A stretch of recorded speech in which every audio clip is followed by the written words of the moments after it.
Hey guys, how's it going? I'm making a stamina Templar build video for you guys for Harrowstorm / Greymoor. So it's filmed during Harrowstorm, but it'll work in Greymoor, I'm sure. And if it not, I'll update the video. But we can just hop right in. So I guess first thing we can hop into the character sheet. Unbuffed. We have about 25k health in Cyrodiil, 30,000 stamina, 2,000 stamina recovery, 2,200 weapon damage, which is low, but I'll explain that. 40% weapon crit, 2,200 crit resist, and looks like low resistances, but also will explain. I'm a red guard, but you could be a red guard, a Nord, an Orc, a Khajiit even, Wood Elf. Basically any stamina class should be fine.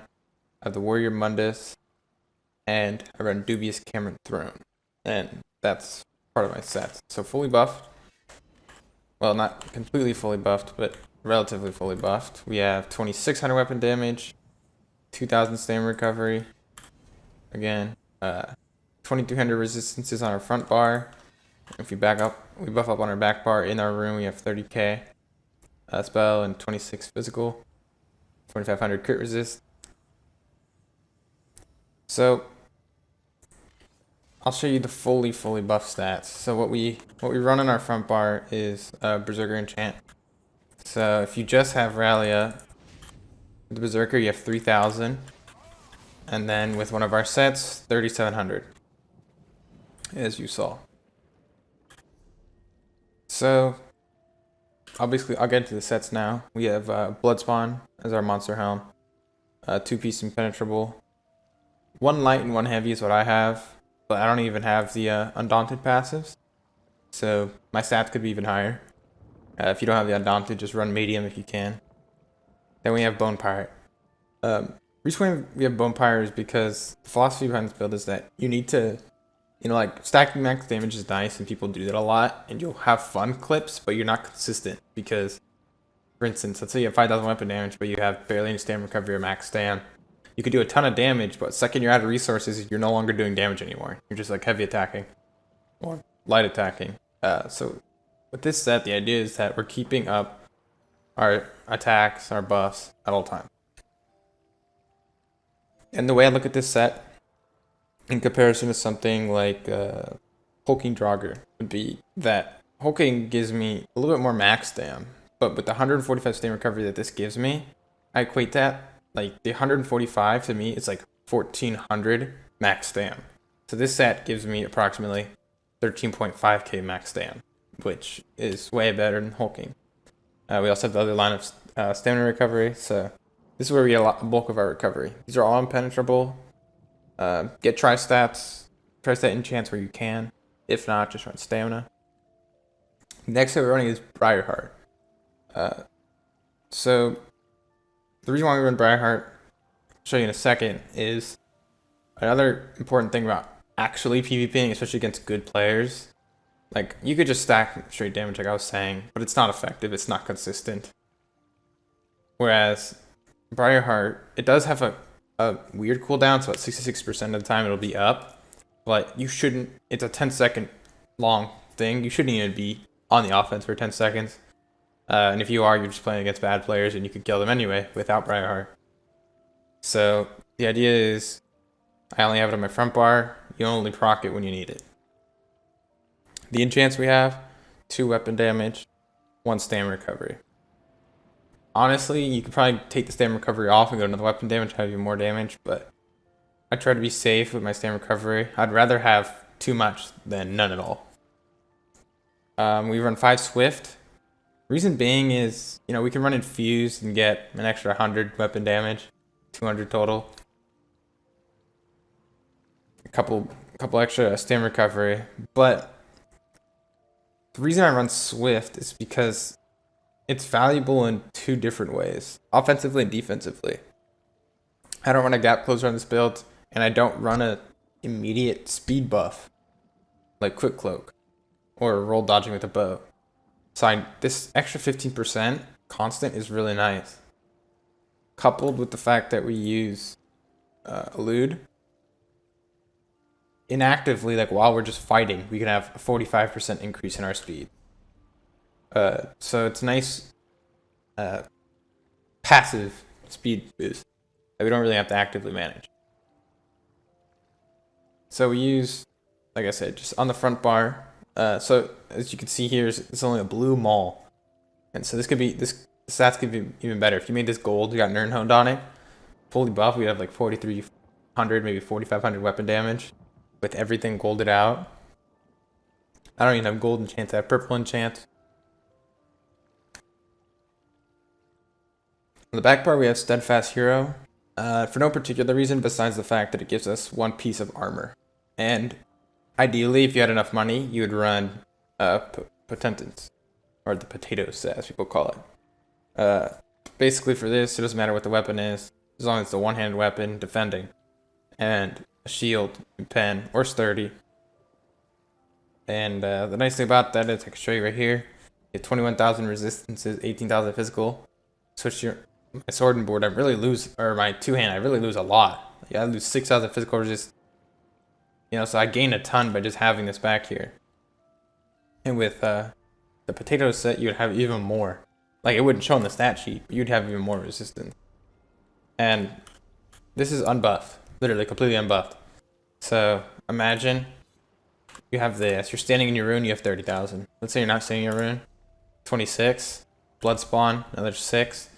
You're at armor cap. So you're at armor cap while having good sustain, good max stamina, and if you gold out your weapon and got Nern honed, fully buffed, you're gonna have 4,500 weapon damage. So 4,500 weapon damage, good max stats, good recovery, and good defenses with 49% weapon crit. So I think it's the best build in the game. That's why I'm showing you and why I play it. Now, the reason behind Briarheart. The reason we're using Briarheart is because of the fact that the healing passively is insane while you're fighting. So I'll just show you. You can pay attention to healing numbers. Look how often we're getting healed. And that's like inactively while we're playing. I'll wait for the cooldown to jump off while I show you again. And that's not implying your full combo, right? So I'll wait for this cooldown to finish. Alright, I think it should be good. So if you use Power of the Light into like a stun, do an onslaught, and you're just jabbing, you're getting passive healing the whole time. And that way you could stay on the offensive and really make sure you kill somebody before you actually have to go on the defensive, you know what I'm saying? So it's a better way to basically just... It increases your offense because you don't have to go on the defensive as much. So the abilities, you might have already seen them. We have Binding Javelin as our stun. This is nice because, you know, usually, believe it or not, for stuns a lot I run a scatter shot. It's really nice, but you have to run a bow. And I like one-hand shield on this build, so this acts as my stun, does decent damage. It's a long stun, it has a range, which is nice, and it ignores the resistance. It actually does a decent amount of upfront burst damage. This is obviously without Briarheart or my weapon damage buff, but I have a 4,500 tooltip. We have Biting Jabs. It's kind of a simple skill, everyone kind of knows why I'd be using it. Power of the Light. Repentance is on the front bar. Reason being is, in the event that our rally goes down, we still have all the minor interlink buffs, and we have the other ones all the time regardless. And it's just a nice way that you don't have to switch to your back bar to activate it. You know, you're done killing, repent, and you get your stats back. I have Onslaught on the front bar. I don't even have it morphed, and I'll show you a clip. You can see a clip after this where I'm still destroying people. So if you had it morphed, you'd be even better. On my back bar, one-hand shield, I have Extended Ritual, Defensive Stance, Elude, Restoring Focus, and Vigor. The reason, Purify is kind of a given, but Defensive Stance is nice for two reasons. You'll see it in the gameplay as well, but basically, it gives me passive buff. You know, I block more and it costs less. But also, it's actually a valuable thing. If like, let's say you're in a fight and you have to get out of there, you can pop it as you're running out and block, and it'll take the damage, and it'll reflect it back at people. So like it literally makes you invincible as you're running away, as long as you're popping it actively.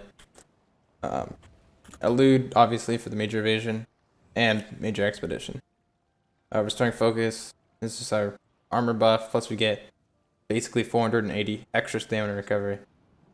So the nice thing about that is if you are blocking, you're going to get your stamina recovery nonetheless. You see it's still growing even though I'm blocking. It's nothing crazy, but it's still 480 stamina they wouldn't be getting otherwise. Vigor, obviously, is a given, and then remembrance. If you wanted to, you could always have undo, and then morph it to have minor protection on your back bar. But you already have minor protection from spear wall, but it's not long enough to where, I mean, it's 6 seconds, so it's not terrible. But if you're on your back bar for a while, you'll lose it. So having the minor protection there will be nice. If you're running a group, you could always run barrier. That's basically it. You could also run shield wall, of course. That's a really great ult. Let me see here. I think we could just go into the CP now. I don't even have it all bound. Reason being is I mostly play Battlegrounds, but I can still show you right now. So you want to have at least one in Siphoner.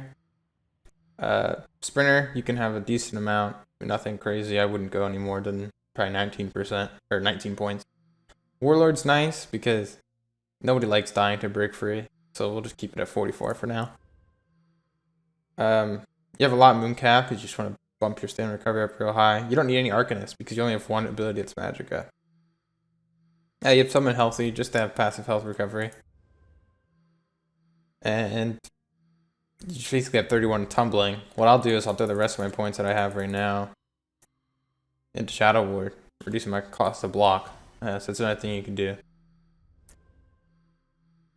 For the blue tree, you have 19 in Bless, just to get 5% extra healing done, which is a nice little bump. 31 in Master at Arms. It could be even a little higher if you had more points. 37 in Thermaturge because it buffs our biting jabs. 17 or 44 points into Precise Strikes because it buffs our crits and our heals. And because we already have a decently high crit rate, it's pretty good. And because of the fact that we have Briarheart, we have extra crit, and we want crits, so it rewards our critting playstyle.